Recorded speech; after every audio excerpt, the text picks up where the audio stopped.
Um, wow, I have to follow that. Good day in the morning, Josh, Bobby. Great job.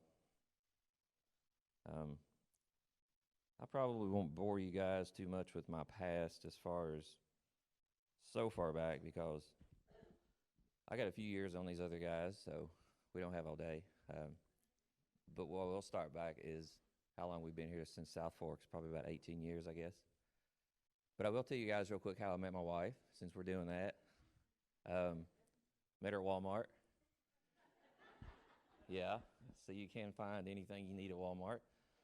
Um, Sherry was working the checkout counter, and I came in and noticed her one day, and I started seeing her on the road, and she had a red Trans Am. You couldn't miss it.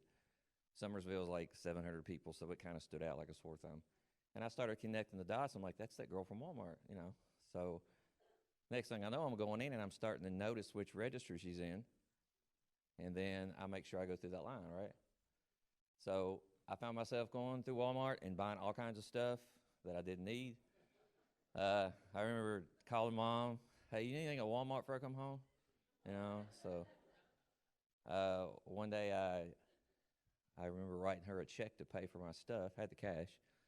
Wrote a check so she could see where I lived, letting her know that I lived close to her because I lived in Summersville too. She probably thought I was a stalker. Um, I don't know. She may still. I don't know. But she finally noticed how great of a guy I was. It took her a while, you know. Bobby, I'm kind of like you. She wouldn't let me alone after that. Um, no, seriously, we started to talk, and I had been in church for a long time. Um, kind of went my separate ways, did some things, lived my life the way I wanted to live it, even though I grew up in church.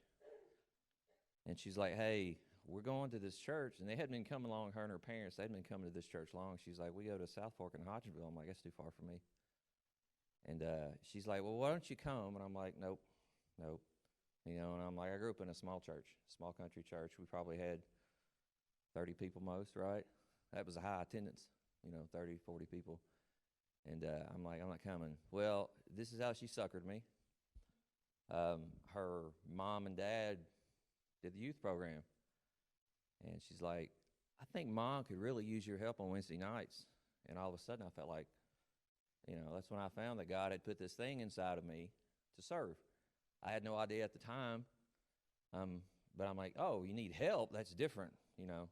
So we pull up in the parking lot. Of course, to me, the church is like massive, and I'm like, "Whoa, whoa, whoa. No, I don't want to go here." It's too, Well, we came in, and I'm helping them do things on Wednesday nights, and then Sherry's like, "You should come Sunday with me." I'm like, "No, no, no, no, we're not going to do that." Well, I came, um, but I wouldn't go to Sunday school. Wouldn't go to Sunday school. I would show up about 5 after 11, come in during the music, and sit and leave shortly thereafter. And I began to kind of get plugged in a little bit more, a little bit more. And Brother Tim at the time was our music minister, and he had asked me, he's like, "Hey, you seem to know a little bit about technology." Of course, you got to remember back in the day, it's nothing like it is now. I still don't know how to use a Mac. I don't know anything about those things. And he's like, "Why don't you help open the sound booth?" I'm like, uh, well, huh? What do I do? I was like, I'd only been here for like a few months, And he was like, just all you gotta do is push some buttons, turn on the computer. We had a camera up there. So I was up there with a few deacons, and the next thing I know, Brother Tim, he had found out that I had a guitar at home. Wasn't even mine; it was my brother's. I think I knew maybe two chords, And he's like, "You have a guitar?" I'm like, "Yeah." He's like, "That's cool." Well, I'm not literally joking. The next thing I knew, I'm up here on stage on Sunday playing, and I remember sitting over on this stool where me and Brother Tim would sit. He played bass, and I remember thinking to myself, "How in the world did I get up here?" I had no idea, but I do know this: I fell in love with it, and there's something in God puts inside of us as believers to serve. Even if you don't know what it is, He puts it inside of all of us. So start to play on Sunday mornings and get more involved. Finally joined the church. start helping teach. Don't know where that came from either. It's like everything else I've ever served out here. It just kind of gets presented to you, and the next thing you know, you're doing it. So I started to teach. We were teaching. I've taught different ages, the whole time I've been here. Started out with, like Bobby said, it was called a fog class. It was focusing on God. Another great guy that used to go here started that, and when he left, it kind of got put in my lap, like other things did, and so I ran with it, and we were the same group of guys the whole time, and I tried my best to lead, even though I didn't really know how to do it. I just always felt like God was calling me to do that type of thing, some type of ministry, some type of service. And I remember Brother Tim, he told me one night, he said, you're called for ministry. You're just called. I just know you are. And I remember thinking, I don't even know what that means.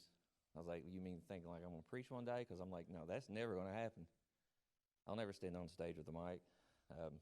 That's not me. So we began to teach.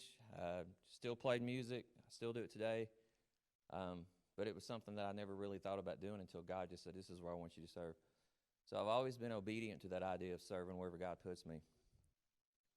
And doing that for years, off and on, serving wherever God put us, me and my wife. And I remember when Jonathan came, there was a lot of transition that happened in that time. Dwayne Gibson, he was our youth minister at the time. And that was something else I served in. I just remember that he had come up to me kind of like he did Bobby and said, hey, I want you to do the softball ministry. He came up to me one day. He's like, hey, I want you to figure out how to get a band together for Wednesday night for the students. And I'm like, what? No. Like, I don't sing, number one. He's like, we take care of that. So we brought some guys in, and we kind of ran with that. And God really blessed that. That's where I met Caleb. Caleb showed up one night. We were practicing. And he just walks in the room. I remember Dwayne had brought him in, and he had a guitar. And I'm like, oh, this is going to be good, because we really needed someone strong up front, male, to lead. And God had just blessed that, and he started to take us to different churches, D-Now, revivals. We were playing everywhere. It was really good. And then I remember when Dwayne had left, we went to that transition that churches go through. Jonathan was here. And when Dwayne left, there was this opening for student ministry, and God was just laying it on my heart. You need to talk to them about doing this or apply. And I've never done anything with kids that age. It was always college age, and around my age is the only ones I've ever led or taught. And I did that. I put the application in and just kind of left it at that. And it's just like when I got up here on stage that first time, and I'm like, how did I get up here? Next thing I know, me and B-Mac are together leading the students. And I'm like, okay, let's do this, Lord. And those were great times. Just from the we got to pastor, we got to really counsel students, and you got to see a different area of ministry that I'd never seen before. And the next thing I know, it wasn't short after that, Jonathan had asked us, he was like, okay, you two, he didn't ask, let me rephrase that, he didn't ask. He said, you two, me and D-Mac, he said, you guys are going to preach. And were you terrified? Yes, I was terrified. We didn't really get a say. Jonathan has a very unique way of encouraging, and if you don't really know him that well, it comes across as him telling you and pushing you out. He does it in love. At the time, I was very frustrated. I'm like, I don't know if I want to do this. But after he asked, oh, man. It was like everything that had happened from the time I had been here, from serving, from when Brother Tim said, you're called into ministry, I just don't know what. Man, it hit me then of what I was being asked to do. And you talk about the unworthiness, because besides God, who knows your failures and who knows your mistakes more than you do, right? And I knew God was faithful, and I knew that God doesn't make mistakes. It didn't mean that I didn't want to know how. I was like, how is this possible? And so we did our sermons. Even I did his. He did great. I preached. And the next thing I know, God was like, this is what I want you to do. Ill-equipped would be an understatement. And so I was still obedient. The next thing I know, I'm doing pulpit supply different places. Pastors that didn't have churches, which I found out there's a lot of churches that don't have pastors around here. Not just in this area, just around. Small churches, really struggling. So I got the blessed opportunity to go in and to preach to these congregations that didn't have a pastor at the time, a shepherd. I got to do some revivals, just wherever God had me go. And I was so convinced this is what God wants me to do. Got talked into going to Mexico to do some pastoral training, and that was literally talked into Jonathan with his lovely gift of encouragement.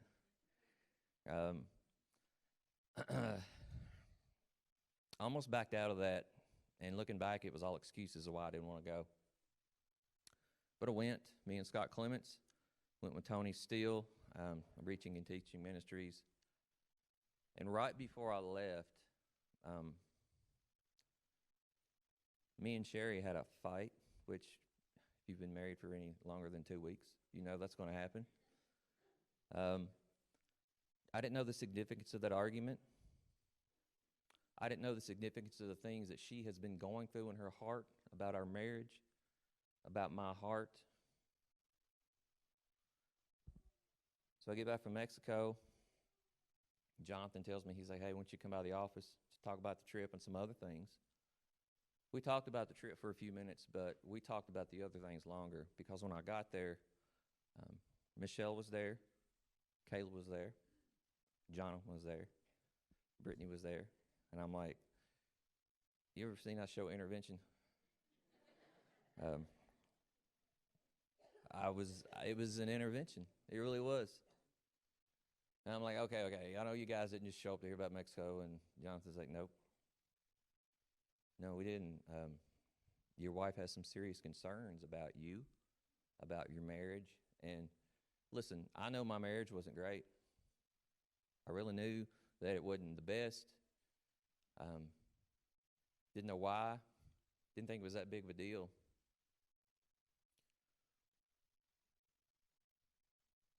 And then they brought out this list. A big list. It was biblical to bring these things to someone in eldership, such as myself. You don't take that lightly. I've learned you don't take lightly to accuse someone that's pastoring of sin. So they didn't. They did it very well. I got presented with a list of things in my life that my wife had noticed was not right. And I looked at the things on this list, and I'm like, yeah. And the longer I looked at it, it pointed to the fact that there was something inside of my heart that wasn't right.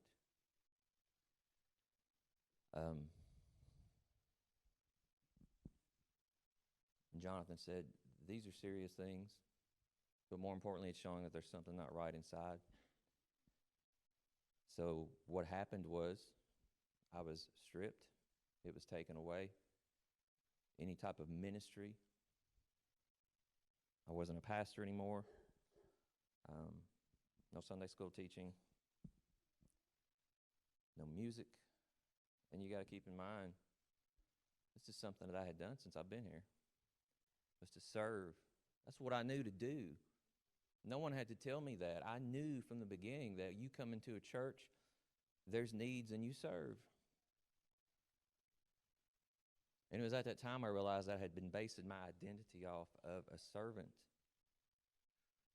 and not really as a child of God. And I'm not going to lie, that hurt. I remember Caleb had said something in that meeting that day that it kind of concerned him. When they took all the ministry duties and responsibilities and titles away. It was for an effort to do what church does in church discipline. It's to bring that brother or sister back to fellowship and restoration in Christ. But I remember getting very upset and emotional in that meeting when I found out that I could not do these things, that I later found out was pulled to my identity. And he said, "It concerns me that you're more upset with the fact that you're losing your ministry than the fact that you're almost going to lose your family." And he was right. So that was a whirlwind of just emotions. I'm not going to lie. I went through some severe anger. Who do these pastors in this church think they are just to tell me that I can't do what God's called me to do? And that took some time. I remember leaving that meeting thinking, I have really messed up.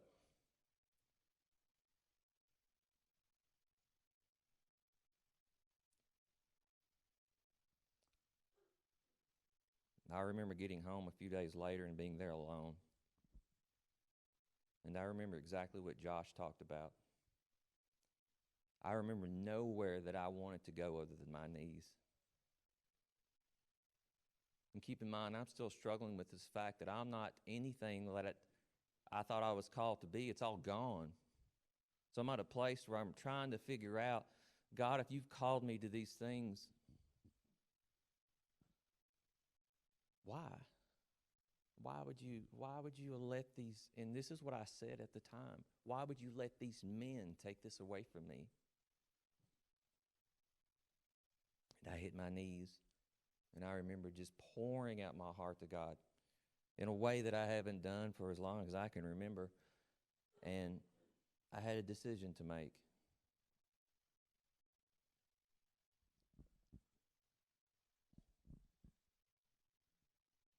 I had failed. I had failed big. On that list of things, what made obvious to me was the fact that I had neglected my family. I have neglected my kids, my relationship with my wife, and all at the extent and all at the expense of pursuing the thing that God had called me to do. Does that make sense? God had called me to do some things, and I took those things and put them in a wrong priority. And because of that, I was not qualified to do anything. I wasn't qualified to pastor. I wasn't qualified at the time to lead worship. I wasn't qualified. And after I realized where I was, I had a decision to make. I had to decide to go with my gut instinct, which was run. Never to walk back into this church again. Go somewhere else. Prove to the pastors here that they were wrong and pursue ministry anyway, or I could do things the right way. And it wasn't easy. I remember that day we talked, the Sunday was coming when we would stand up here and have to tell you guys what's going on, because that's the biblical process. And I remember sitting there before, and Bobby came over and said, "Hey, let's go pray." Because Bobby was on the personnel committee. They knew what was going on. They knew some of what was going on. They really didn't. They're like a lot of people, and me sometimes just wondering what happened and what exactly happened. You see, everybody wanted to know, Brandon, what was it? What'd you do? Nobody really asked me, but I know people thought it, because it's like, you hear someone being a pastor and all of a sudden they're not. And it's like, what did you do? What was that one thing you did? I wish I could say it was one thing. It was many things I wasn't doing. But I came in here and had to stand here, and everything just happened the way it did. It was such a blur. And we left that Sunday, and I remember the very next week was the hardest time in my life, because I had to make a decision. Do I go back? Do I take my family back there? From that door where the covered porch is to that door to where I walked in that Sunday, it felt like I walked about 5 miles. It just like the longest walk. I had to walk in here, and in my mind, Satan was like, people are going to just be talking about you. They're going to look at you. No, it wasn't that way. I had people praying for us every Sunday. It came to that point where I realized that what I needed more than anything was Christ's forgiveness. And it took me some time.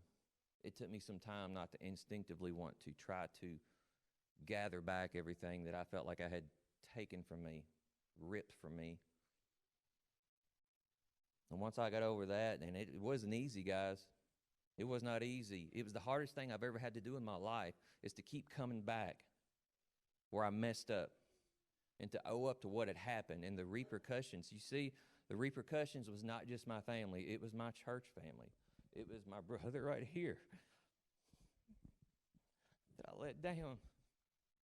It was the pastors that were crushed. I remember standing right here and seeing David McDowell crying his eyes out when Jonathan had to tell the church, and it was not easy for him to say that I was no longer fit for ministry. See, this sin of pride and this sin of selfishness had just run rampant, and it didn't just affect me. It affected everyone here. It made people ask questions.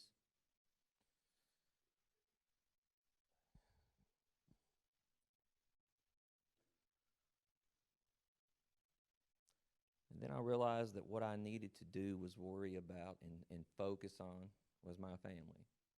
That was my ministry. And it was not a walk in the park. It wasn't. To continue to come here after everything that had happened and to walk in those doors and not do what I had done for years, which was serve. I got to sit in a pew while they led worship that I had done since I had led worship before anybody that was up here. Satan was reminding me that. It was hard, but I didn't stop. I didn't stop coming. And it was not easy to not decide. I mean, I wanted to someday just like, I'm done. We just need to get out of here, you know. But in that moment when I decided, God, what I want more than anything is just restoration. I went through months to where I thought I had to prove myself just to get back to where I was. And what I need to do is climb back up that ladder to where I was before all this happened. And I'm like, no, we can't do that. My life with the Lord changed in such a way to where I realized that I needed Him for who He was and not for where He could get me or what He could do for me. And that's been over 3.5 years ago. Probably about 6 or 7 months after all that happened, I was asked to lead worship again.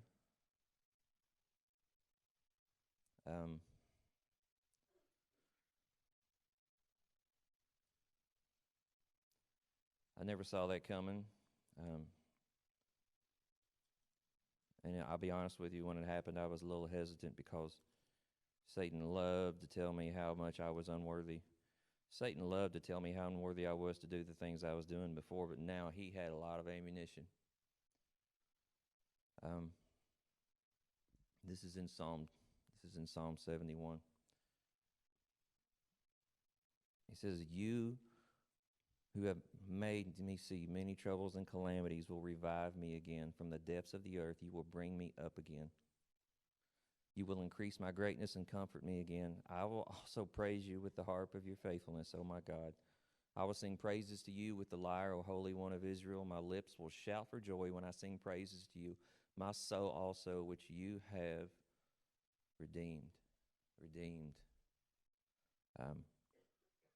I became more aware of my need for the Lord.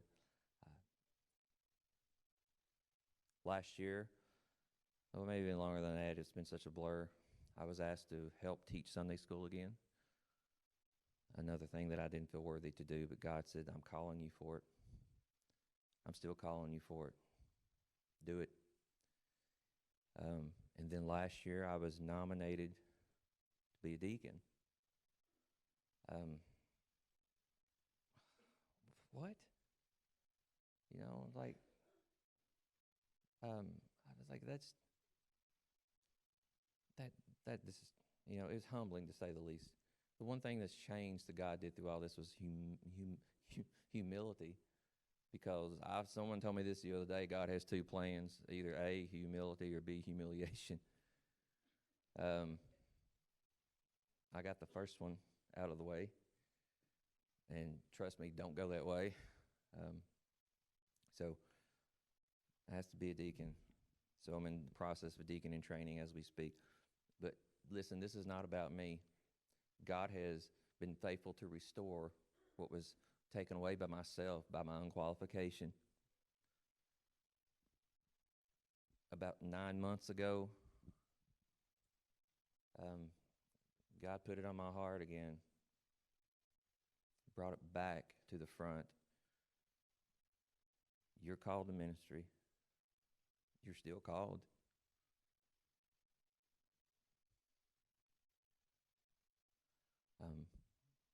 That's kind of where I'm at with that. But this is one thing that I've learned. This is what I want to share with you guys before Jonathan comes up. One thing I learned is it doesn't matter what we do. It doesn't matter how bad we mess up. It doesn't matter how bad we let ourselves down. It doesn't matter how much it affects everyone around us. What I've discovered is that God is a God of restoration. God doesn't do restoration for our glory. He doesn't do it for our benefit. You see, when all these things happened to me, I was so convinced that I had to do what I had to do to get back to where I was, because that's just where I was supposed to be.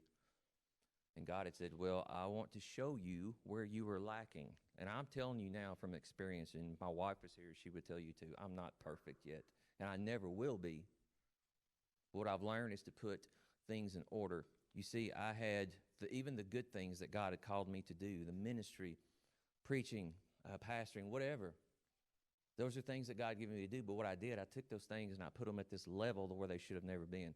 My priorities were so out of whack that I didn't even notice it, because in my mind, I was pursuing what God wanted me to do. And you may not be called to ministry. You may not be called to preach, but God has called us to do certain things. And if you put those priorities above your relationship with Him, you will fail every single time.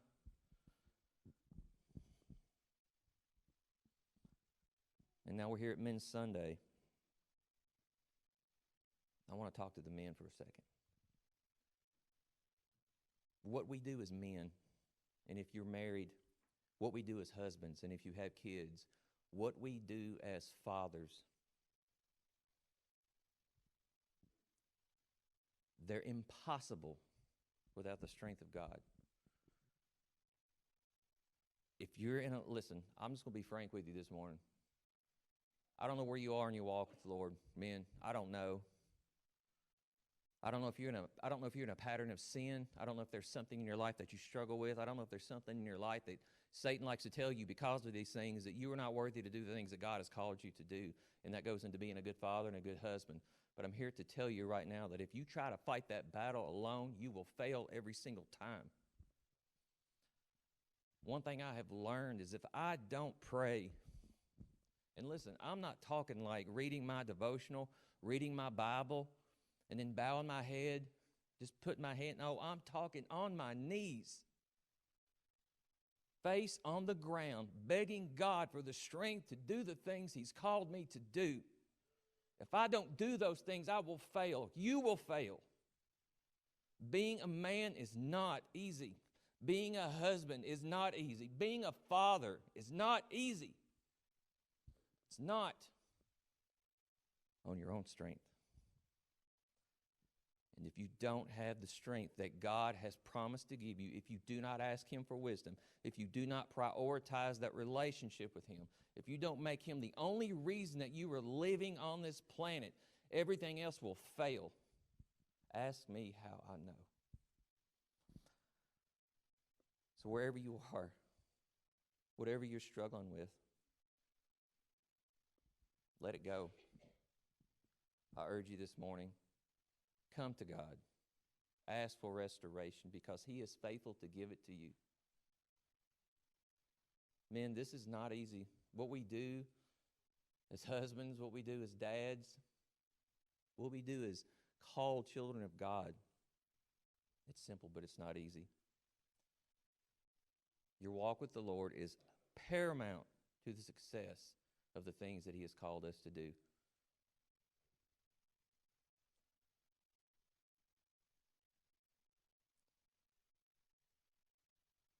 Maybe all this just, I don't know, maybe this sounds just kind of Greek to some of us. Maybe this is something you guys maybe never considered, but I believe that maybe there might be somebody here that doesn't even know what that means to give your life to the Lord. I don't know. Maybe there's some place in your life to where you just now realize that, you know what, I don't really know what they're talking about this morning. I hear all these guys talking about how they just surrendered their life and they've hit their knees, and maybe that's just something just kind of maybe forwarding to you. Well, this is what I ask you this morning before we dismiss. Ask where your walk is with the Lord and if you can have that. Maybe this morning is the first time that you've actually seen, man, I've got some things in my life that aren't right. There's something that's just been dividing me from just feeling complete. My work's not doing it. My job's not doing it. No matter how hard I tried any other thing in my life, it's just not feeling it. Ask where you are with God right now. Ask if you've asked Him for forgiveness, because He will forgive you.